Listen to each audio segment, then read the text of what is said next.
modelo de substituição de importações implementado em grande parte dos países da América Latina no período pós-guerra acelerou um processo de industrialização que estava destinado a satisfazer quase exclusivamente as necessidades do mercado interno. O papel ativo do Estado tem uma importância decisiva nesse processo, investindo em obras de infraestrutura, expandindo os serviços públicos, produzindo bens. No final da década de 80, surge um discurso neoliberal com duras críticas ao Estado desenvolvimentista e com a propaganda feroz gabando as bondades do mercado.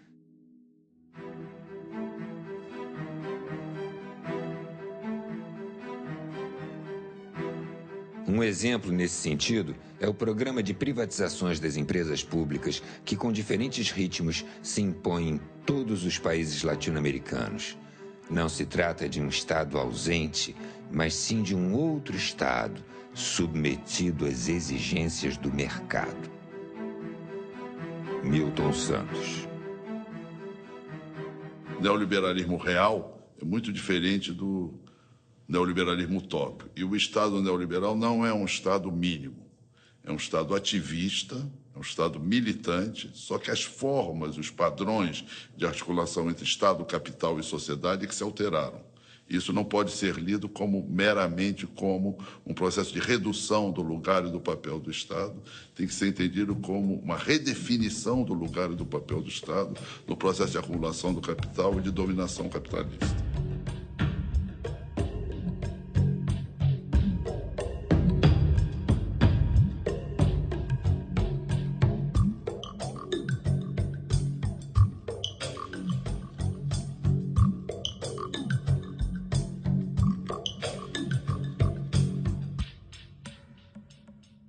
Fernando Collor e Fernando Henrique Cardoso, os Fernandos comprometem o Brasil num projeto de inserção na globalização mundial e, ao mesmo tempo, subpriorizando o desenvolvimento das forças produtivas internas.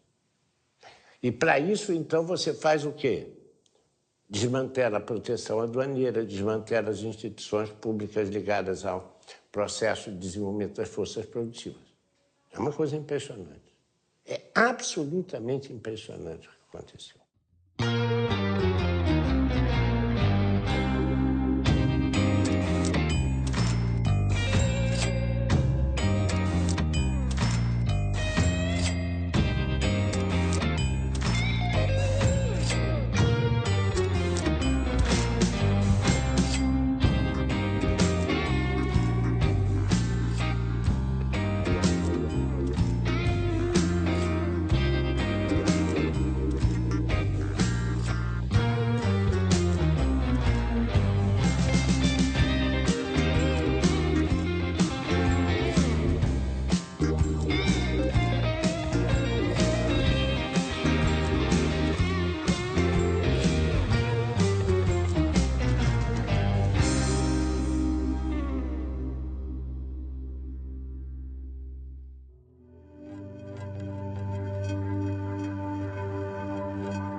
Moradia, saúde, educação, transporte, segurança estão sendo tratados como mercadoria, da mesma forma que aparelho de celular, carro financiado, televisores de 50 polegadas e outros produtos. Sem contar que o primo rico da história, o sistema financeiro, é o grande beneficiário sem produzir nada, além de acumular papel pintado e moedas plásticas.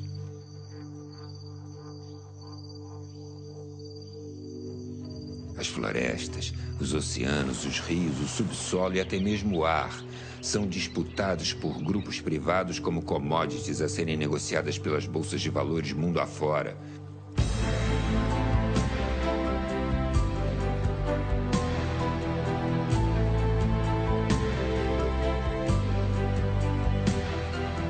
Imagine, cidadão, que o ar que você respira agora no raso da Catarina pode estar sendo vendido em Singapura. Ou as águas do rio Amazonas, que há milênios correm no mesmo leito, passarão a ser chamadas de Blue Gold, ouro azul, e passariam a propriedade de meia dúzia de empresas que vão tentar te convencer de que a água paga é melhor do que o livre acesso à água para todos. Ao denunciar a quebradeira do Estado nos anos 90 do século XX, demonstramos que todo o patrimônio formado a partir de um sacrifício coletivo, seguindo a tendência de uma época, foi privatizado a preço de banana. Queremos com esse filme deixar aberto um debate sobre o futuro, no qual consideramos as grandes manifestações que aconteceram no Brasil, sobretudo as de 2013, como um termômetro das demandas da sociedade. O neoliberalismo no mundo e no Brasil, a partir dos anos 90, ele é uma vingança da economia sobre a política. O que acabou acontecendo com esse esvaziamento da política da democracia é o predomínio do capital. Né? A política passa a refletir os interesses do capital. Né? E nessa etapa do capitalismo, do capital financeiro. Verdade? Quer dizer, então essa que eu acho que é o pano de fundo que está por trás disso tudo. Para isso, você teve que enfraquecer o Estado. Né? O Estado do Brasil, por exemplo, nos anos 90, nós tivemos uma fragmentação do Estado, tanto financeira, pelo excesso de dívida, quanto material. Nós privatizamos tudo. A entrada do neoliberalismo no Brasil é anunciada por Fernando Collor de Mello, com uma frase que é muito curiosa. O automóvel brasileiro é uma carroça. Quer dizer, o que era a glória da industrialização brasileira, que era ter logrado êxito na produção de veículos automotores, é desqualificada por Collor de Mello. Ele nega a importância do desenvolvimento industrial.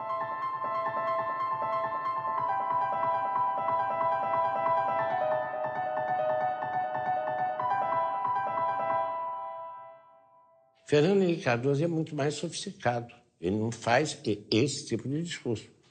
Ele faz um outro discurso. O Brasil tem que se inserir dentro das tendências mundiais. A tendência mundial é a globalização. Exportar é a solução para o Brasil.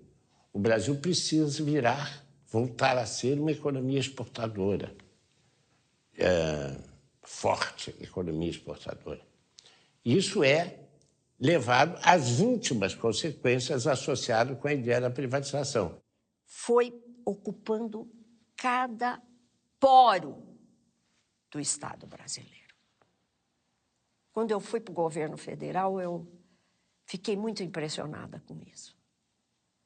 De perceber que na máquina do Estado, você tinha aqueles moços biotipo da escola de Chicago, sabe? Cabelo escovinha, Cooper de manhã, fortes, com uma cabeça absolutamente feita, assim, que desconhecia completamente a sociedade brasileira. Lembra da época do Collor, que ele punha aquele elefante, era uma propaganda de que o Estado era um elefante pesado, perdulário, ineficiente, que gastava muito dinheiro, e a ideia era de que o mercado tinha solução para tudo. Já foi importante uma forte presença do Estado na economia.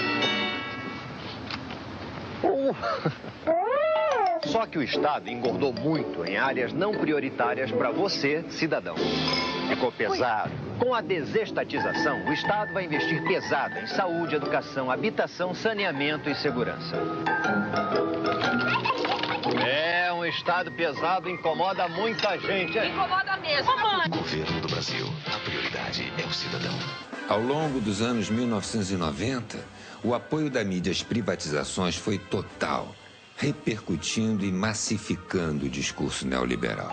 Desestatização, porque o Brasil não pode ficar para trás. A mídia tem um papel fundamental nesse processo, né? Porque a mídia os meios de comunicação em geral, né? Lato sensu, né? Quer dizer, é televisão, é rádio, é cinema, internet, tudo isso tem uma influência enorme para formar a opinião das pessoas, né? E a mídia, naquela época, teve um papel importante, inclusive no ataque àqueles economistas que alegavam que aquela política neoliberal seria prejudicial ao desenvolvimento brasileiro, chamando esses economistas de dinossauros.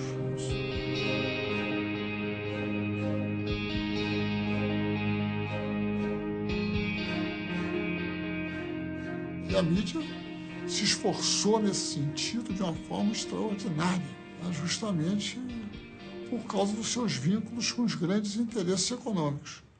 E os grandes interesses econômicos brasileiros hoje, no Brasil, instalados no Brasil, são multinacionais. E os nacionais, muitas vezes, também estão vinculados a eles. O povo brasileiro perdeu o controle sobre suas principais riquezas, que foi o minério, que foi os transportes e também, que pouca gente se lembra, a venda de 40% das ações da Petrobras pertence a acionistas capitalistas, que a maioria deles moram nos Estados Unidos, porque o que interessa é a contabilidade das empresas.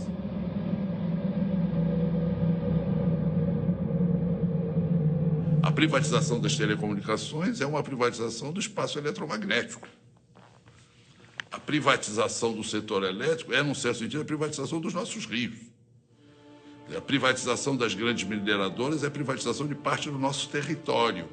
Quer dizer, territórios controlados pela Vale do Rio Doce, por grandes empresas mineradoras, hoje são distritos privados. Tem a dimensão da perda de elementos fundamentais da soberania nacional transferidos para o setor privado e, em boa parte, setores internacionais.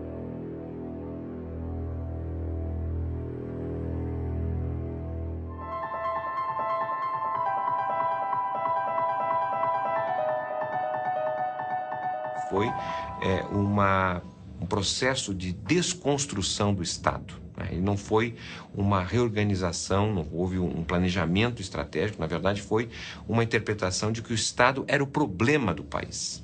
E a resolução desse problema passava pela destruição, pela desconstrução do Estado.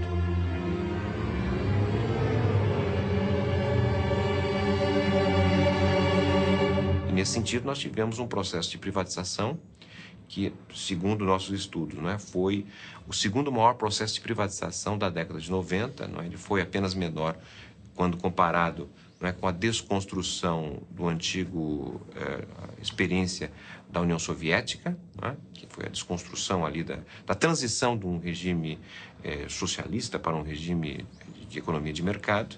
Então, a nossa desconstrução nos anos 90, que valeu a geração de receita de ao redor de 100 bilhões de dólares, que naquele momento, nos anos 90, equivaleu a cerca de 15% de todo o PIB, que foi transferido do setor público para o setor privado.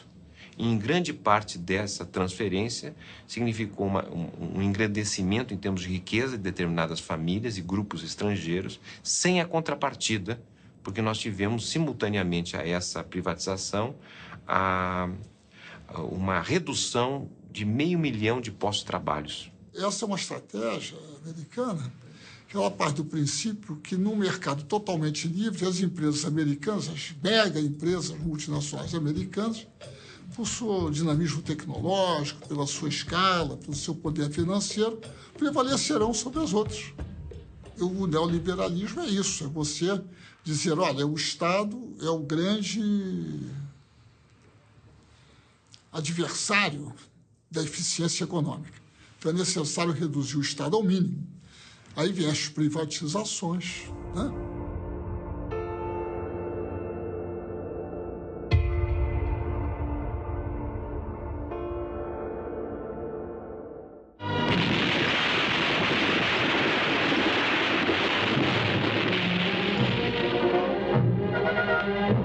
A Companhia Vale do Rio Doce vem contribuindo decisivamente para o desenvolvimento do país.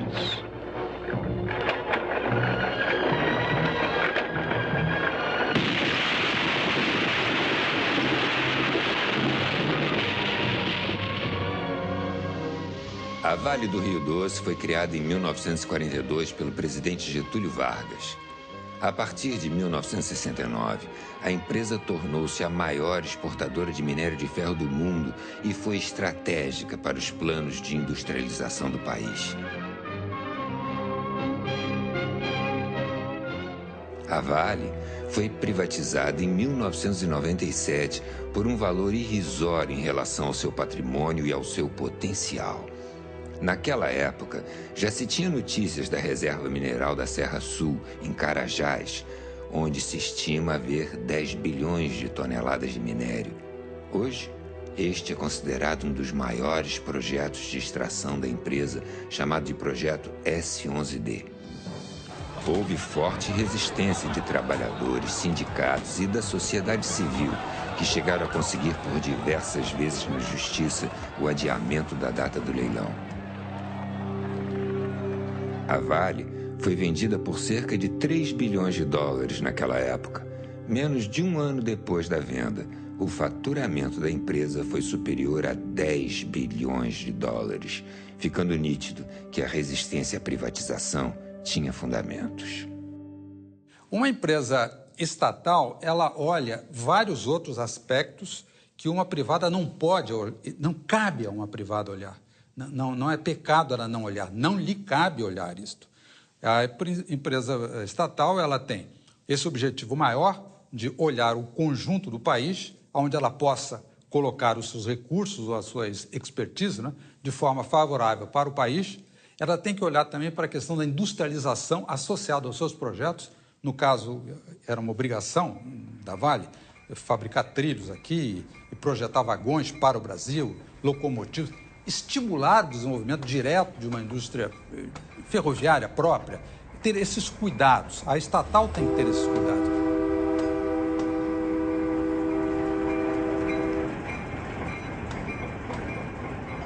No caso das ferrovias, afetou também a logística da população, porque praticamente nós que tínhamos uma malha de transporte público ferroviário, hoje se reduziu a 2 ramais e ainda com 2 ou 3 comboios por semana. Nós precisamos construir uma rede ferroviária em todo o país para, no fundo, beneficiar a população que possa ter alternativa de transporte, para beneficiar a população, para diminuir o custo do frete dos bens que circulam aqui. E para isso precisa ter investimento de todo o povo, independente se aquilo vai dar lucro ou não. Hoje eles privatizaram todas as ferrovias e os únicos ramais que as empresas privadas estão fazendo é para construir para exportação. Exportação de minério de ferro, exportação de soja. De novo, a ferrovia não é para beneficiar o povo.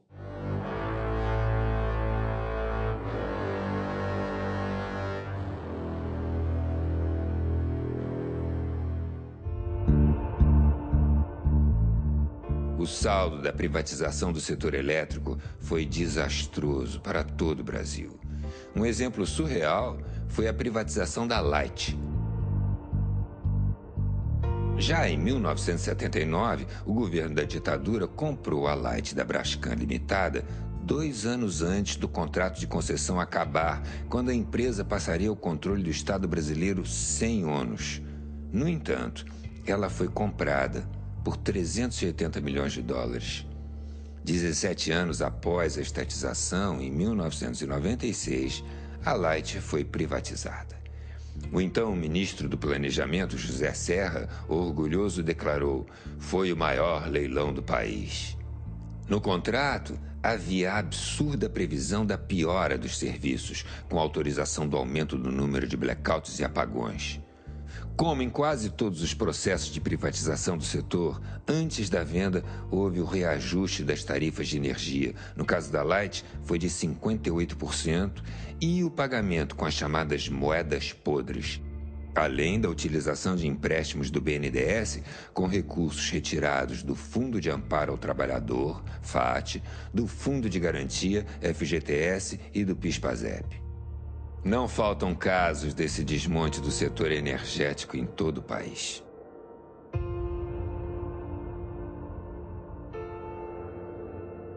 A condução da privatização do setor elétrico brasileiro foi absurda. E como na geração não foi feito investimento e também muito pouco na transmissão, na hora que a economia cresceu um pouquinho, que foi o ano 2001, entrou em colapso. Não havia capacidade instalada para atender a demanda e faltou energia no Brasil. Houve um racionamento mano-militário, né? As famílias foram obrigadas a reduzir seu consumo sob ameaça de desligamento. E a Light apagou o Rio de Janeiro. Isso foi logo no primeiro verão após a privatização. O que mostra o insucesso da privatização.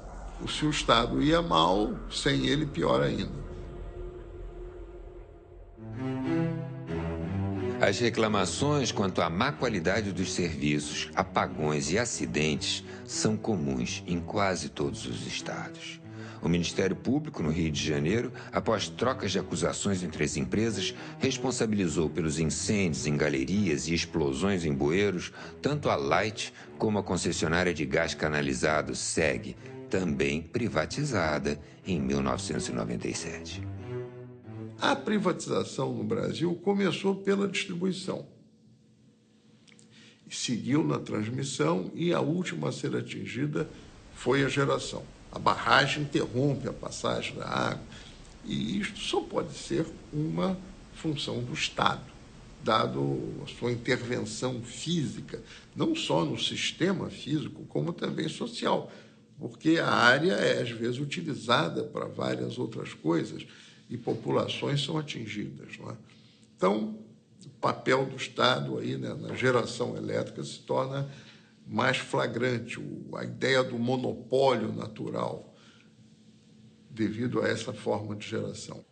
É uma história muito triste, no caso da energia elétrica, porque o Brasil, que tinha na hidroeletricidade a grande componente da matriz energética brasileira, que era, do ponto de vista mundial, economia de grande porte. O Brasil tinha a matriz energética melhor do planeta, ainda é muito boa, mas perdeu muito metendo os seus pés pelas mãos.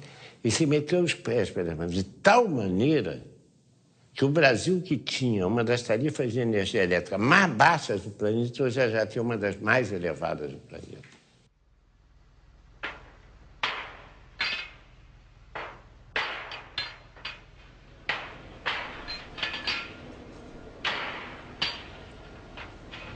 Furando e furando. 200 metros, 500 metros, 2.000 metros, 5.000 metros, até jorrar o petróleo.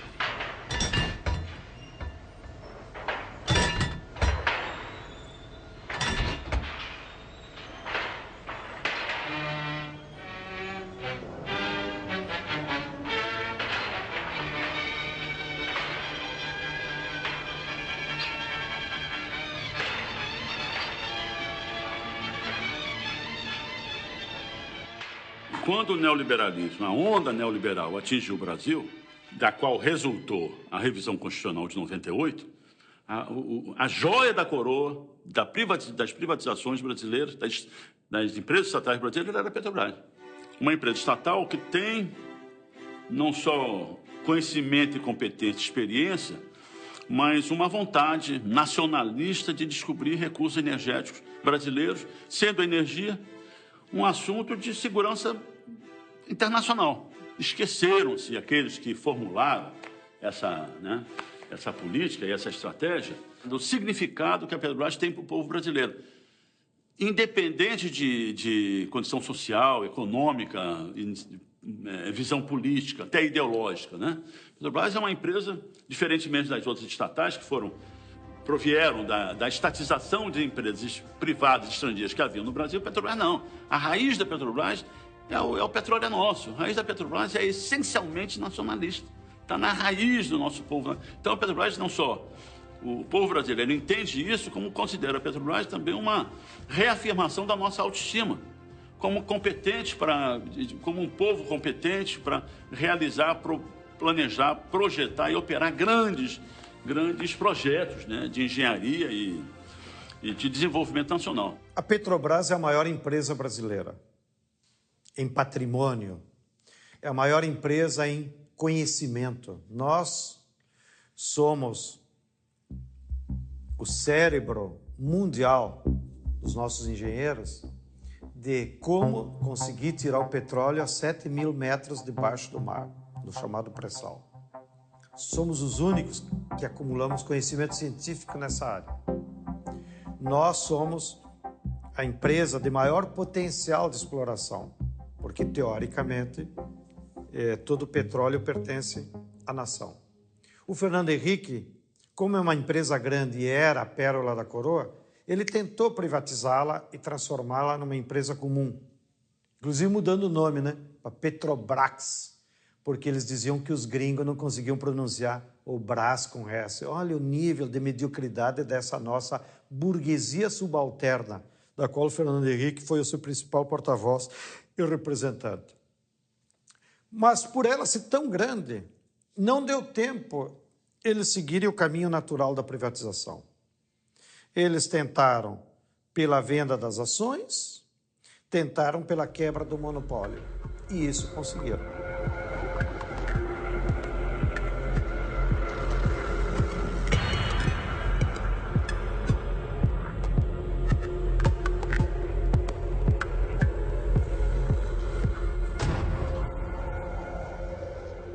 E a Petrobras é o que é porque teve a reserva do mercado interno para si.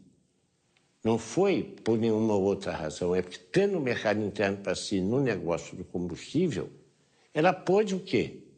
Acumular recursos, competência, visão de futuro, departamento de geologia e poder se converter na empresa que se converteu. Entretanto, repare que a privatização, no caso da Petrobras, o que é que ela fez? Cortaram pernas da Petrobras. Cortaram a perna petroquímica da Petrobras, cortaram a perna dos fertilizantes da Petrobras. Que essa é uma projeção da ideia de ir descaracterizando a Petrobras como uma empresa ligada ao desenvolvimento das forças produtivas nacionais.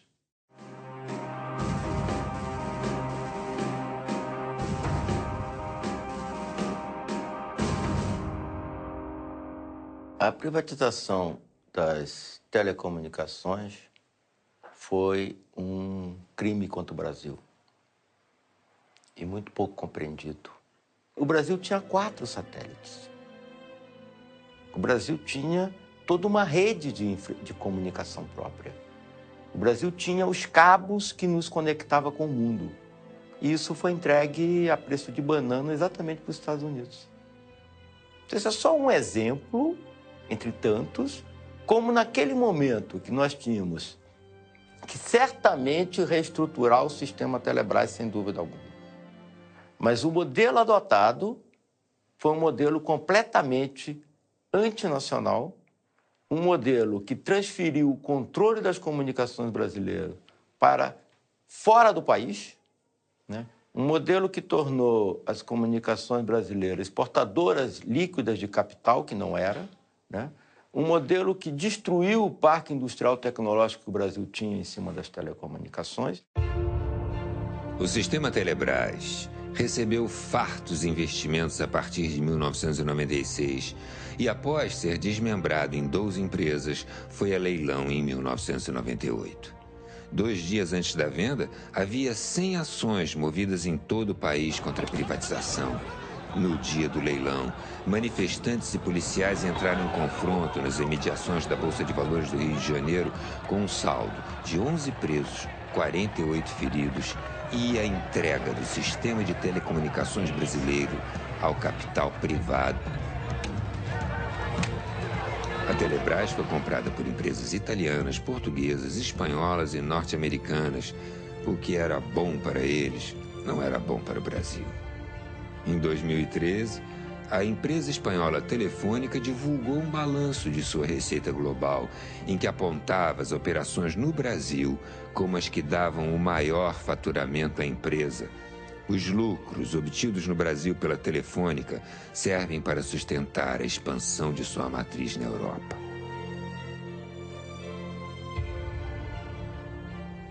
Se pensou inicialmente que a privatização ela traria concorrência para o setor, poderia trazer a qualidade dos serviços, redução dos preços. Então, a ideia da privatização que o consumidor tinha, e todos nós da defesa do consumidor, era justamente isso, que nós pudéssemos trazer qualidade de vários serviços para os consumidores e também poderíamos ter acesso a bens e serviços que até então não era possível.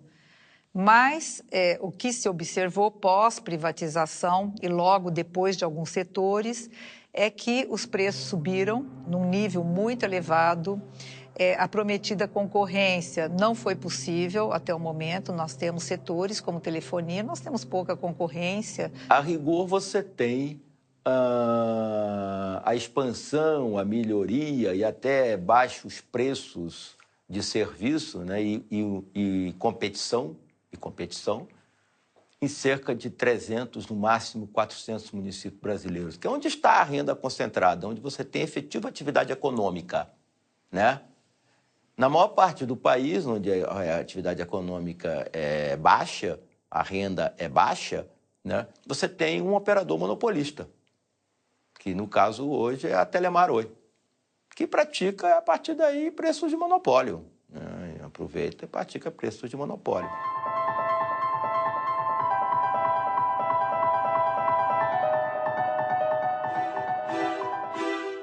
As agências reguladoras, ANEEL, Anatel, ANP, Anvisa e agências estaduais foram criadas no Brasil como parte do pacote das privatizações.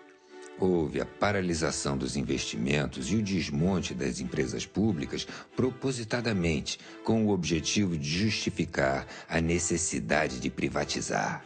E as agências foram apresentadas como guardiãs do interesse público. Hoje, se constata que elas muito pouco fazem na defesa dos interesses dos usuários dos serviços. Elas foram pensadas justamente para trazer ali uma certa independência, para poder agir de forma independente, mas o que se vê é a captura dessas agências. Hoje, elas são capturadas, elas têm ali o comando do próprio governo e, portanto, elas não são independentes e não podem fazer um trabalho que pudesse realmente equilibrar o mercado. As agências reguladoras foram pensadas para permitir o capital vir para os países como o Brasil. Elas são um instrumento do neoliberalismo. É o caso da ANP. A ANP, a ANEL também, né? Elas são empreendimentos que visam favorecer as condições do capital. Eu não acho que elas tenham um papel que deviam ter público. Elas são, inclusive, inúteis. Era melhor que a Petrobras cuidasse do petróleo e não houvesse leilão nenhum.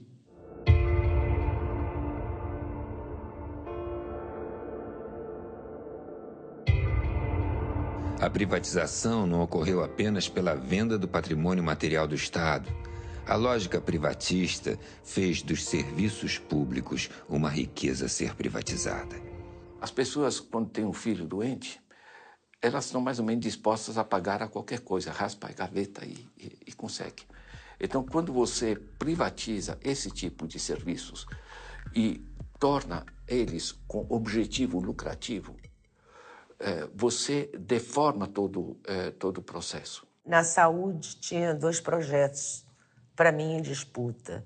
O projeto da reforma sanitária, construído nos anos 80, que está colocado, de uma certa forma, apesar de algumas mudanças já, na Constituição de 88 e na lei orgânica, nas leis orgânicas, e o projeto privatista. E o projeto privatista torna-se hegemônico. Em 2 anos, foram fechados 11 mil leitos públicos e criados 8 mil e poucos leitos privados. A implementação do SUS foi muito incipiente, o subfinanciamento, a não realização de concurso público, a precarização do trabalho, a terceirização.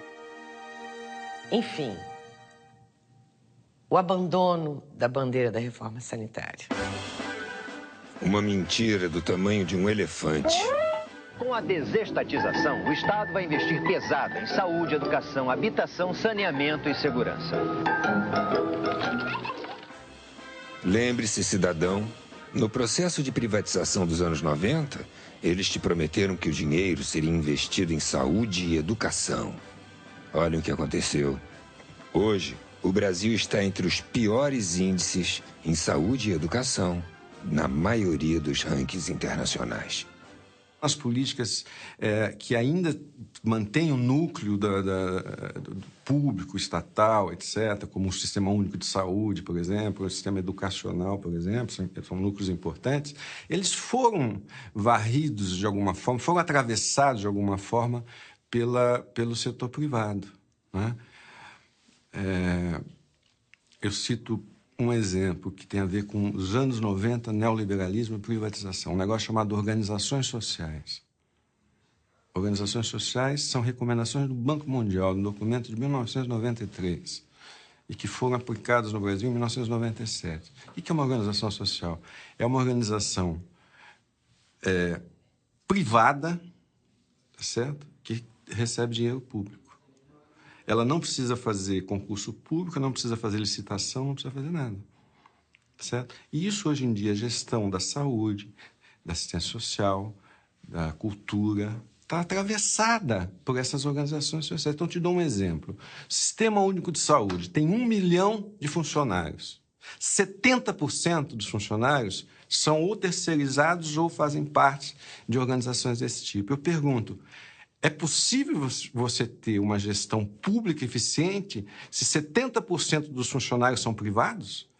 A Organização Mundial do Comércio apontou no ano de 2000 o setor da educação como o setor mais lucrativo para quem quisesse ter retorno rápido. E daí em diante nós tivemos sim ali um processo brutal de privatização. As matrículas no ano 2013, por exemplo, no ensino superior, especialmente no ensino superior, né? Mas não só. As matrículas, 90% praticamente num ano foram no setor privado.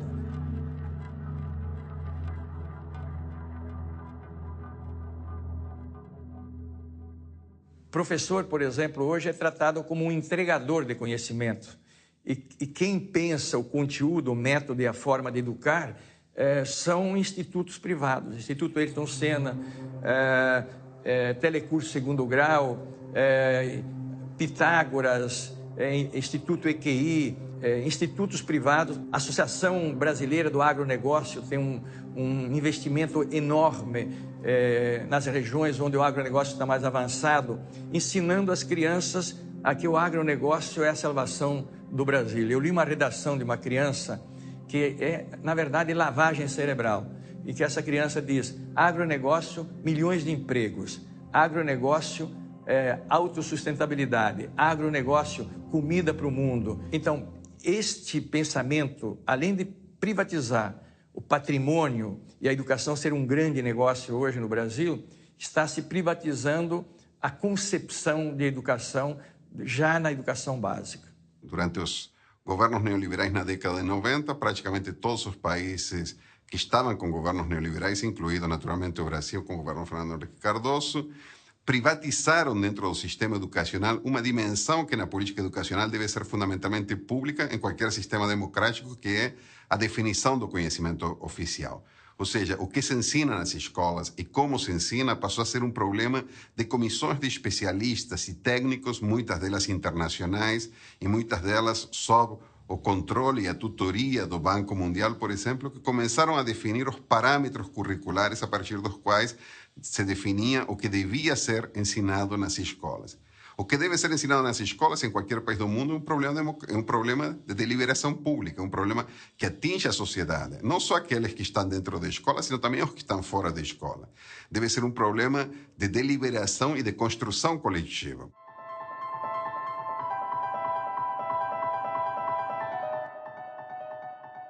É fundamental para qualquer povo que quiser caminhar com suas próprias pernas, é que tenha o controle da sua cabeça. O controle da cabeça é o conhecimento. Seja o conhecimento universal aplicado à libertação do ser humano, seja o conhecimento tecnológico, ou seja, como fazer mercadorias de forma mais rápida e mais barata para que todo o povo tenha acesso. Então, o Estado tem que fazer pesados investimentos com dinheiro público, ou seja, é como se o Estado dissesse assim: ó, povo brasileiro, vou pegar R$100 de cada um, vocês não tomem em conta, mas esses R$100 eu vou aplicar em pesquisa, em doutor, em escola, em universidade, em laboratório, em supercomputadores, que é para nós pesquisar modos de construir novas mercadorias que a médio prazo vai voltar para você como benefício, em ser coisas mais baratas, em ser coisas que possa universalizar o acesso a toda a população. Tem coisa mais estúpida no Brasil do que nós termos ainda 14 milhões de brasileiros que não sabem ler e escrever? Que hoje tem tecnologia para você, em 65 aulas, aprender a ler e escrever. Por que a empresa privada não aplica? Porque não dá lucro.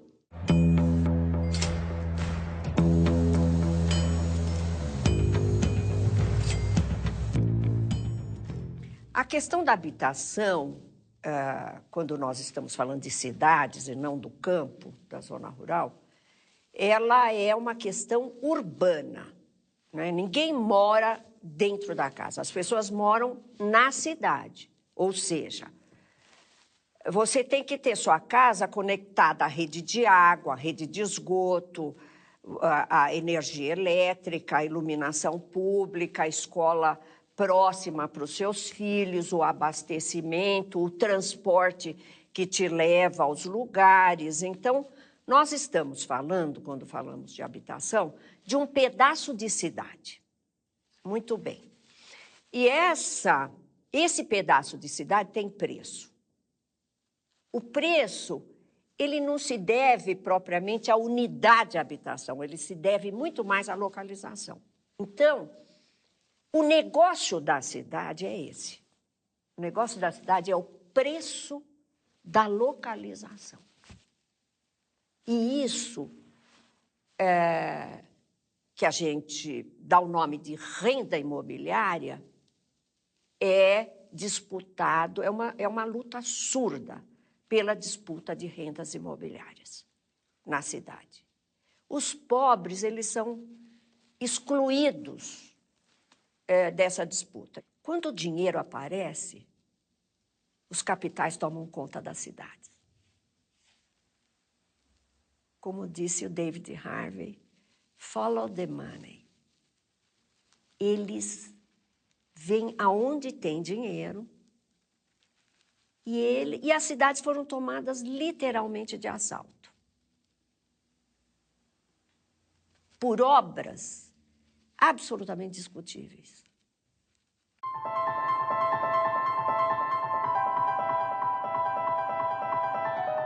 Por que são despejadas 1.500 famílias quando, pela Constituição brasileira, o direito à moradia é absoluto, foi colocado pela Emenda 29, e o direito à propriedade não é absoluto.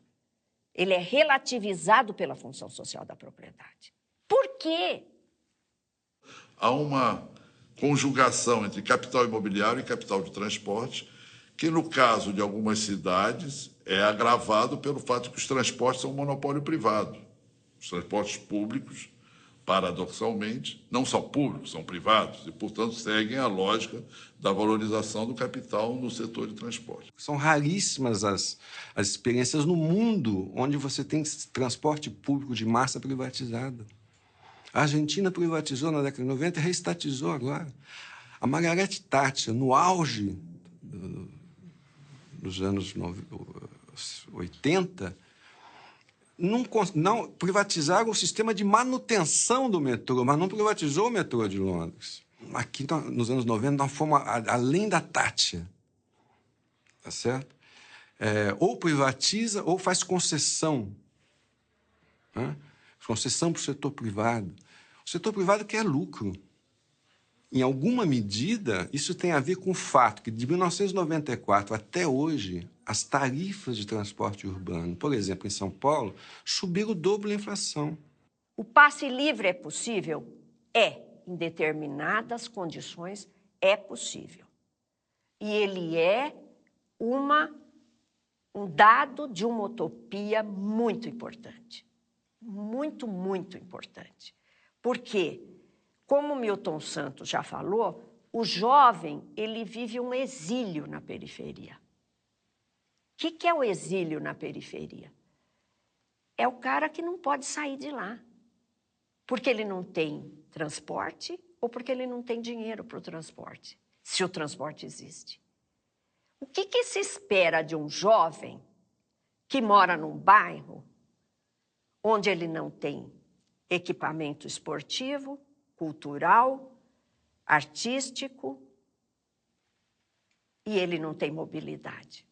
Ele é exilado.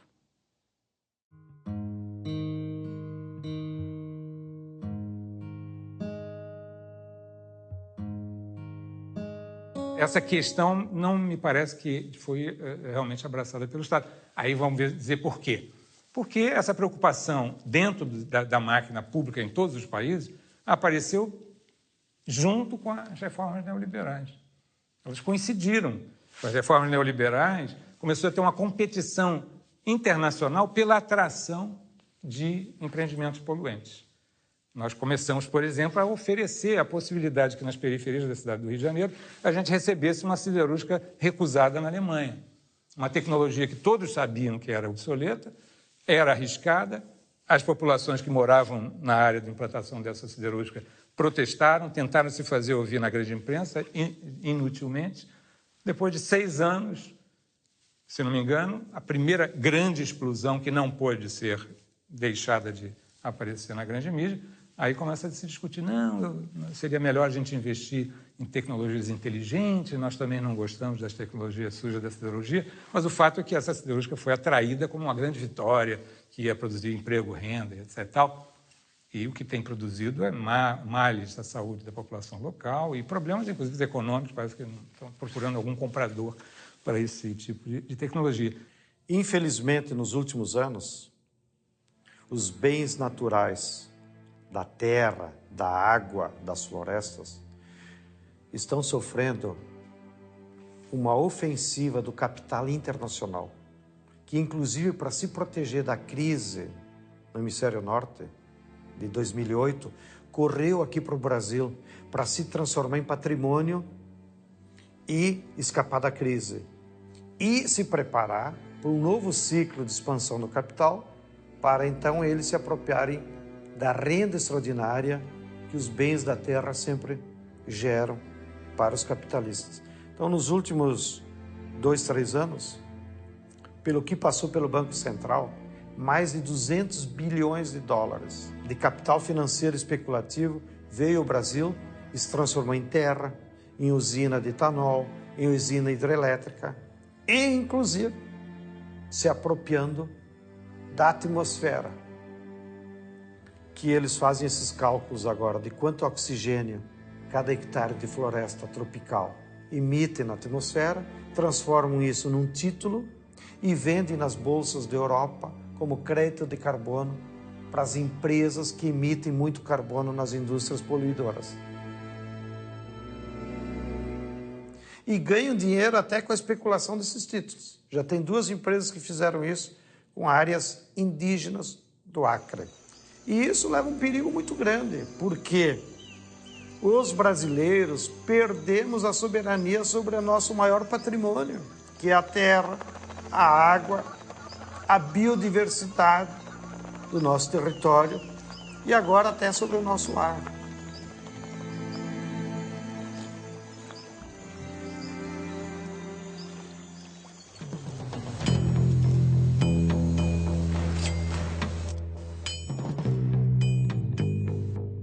A defesa da economia nacional que o Lula fez só foi implementada porque tinha esses bancos. Pelo Banco do Brasil, pelo BNDES e pela Caixa Econômica. Por que isso não pode ser feito na Europa? Porque, primeiro, que os europeus abriram mão da soberania monetária, né? Com a União Europeia. Em segundo lugar, a maior parte dos bancos públicos foram desmantelados.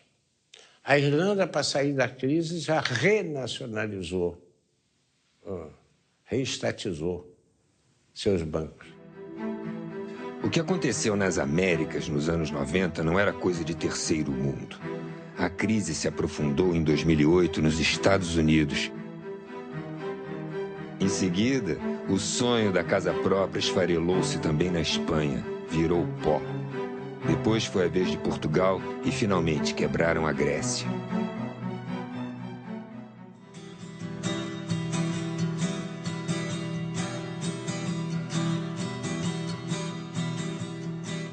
Então, a primeira coisa que eu diria a você, que me assusta muito, é a desconstrução da identidade brasileira. Em segundo lugar, de forma associada, é a ausência de um projeto nacional. Eu não consigo perceber um projeto educacional claro, explicitado. Como eu tampouco consigo perceber um capítulo cultural explicitado.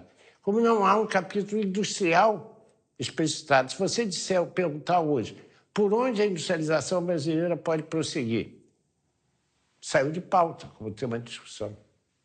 Então, há um processo ideológico, acho eu, assustador, pelo qual nós estamos renunciando à ideia do Brasil ser. Como é que nós vamos superar essa crise, então? Só tem um caminho. Quando voltar a ter luta social que gere um reascenso do movimento de massa na rua. Essa energia das ruas vai obrigar a esquerda a voltar a discutir, se preparar e debater um projeto de nação. Um projeto de nação não capitalista, não naqueles formatos da década de 50, um projeto da nação dirigido pela burguesia. Um projeto de nação no sentido de organizar a economia para atender às necessidades da população. Não se trata de ter esperança, se trata de fazer mobilização e conquistar. Né? Se nós ficarmos esperando o Estado se transformar, ele não vai se transformar.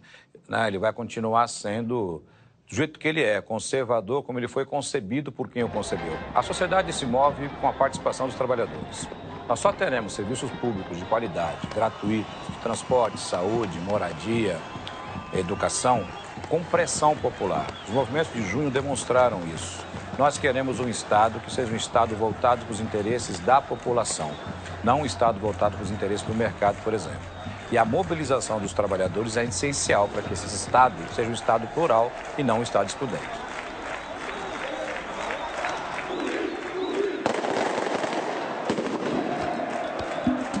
O processo de privatizações é apresentado à opinião pública como algo irreversível.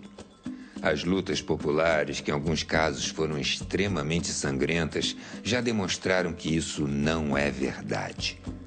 As privatizações selvagens foram revertidas, como por exemplo na Bolívia, com a privatização da água e do gás, e na Argentina, com a privatização do petróleo.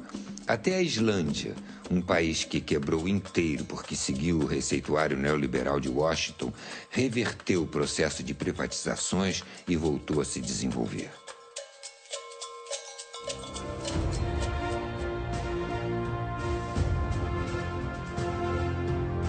Quando pensamos a história, nos voltamos para o futuro. Ao mostrar o processo de privatizações que ocorreu nos anos 90, estamos discutindo o Brasil que queremos construir. Um país livre e independente, que respeite o meio ambiente, as diversas culturas, os saberes ancestrais e todos os povos. Não queremos um projeto de desenvolvimento dependente e irresponsável que vai gerar mais fome e pobreza para o povo e uma insuportável acumulação de riqueza para poucos. Queremos ser cidadãos e não consumidores. Sermos os sujeitos da história. Não somos números, somos gente. Como disse o professor Milton Santos, a qualidade dos serviços públicos é que assinará a carta de alforria dos moradores, em especial os jovens que vivem o destino do exílio na periferia. Este é o momento.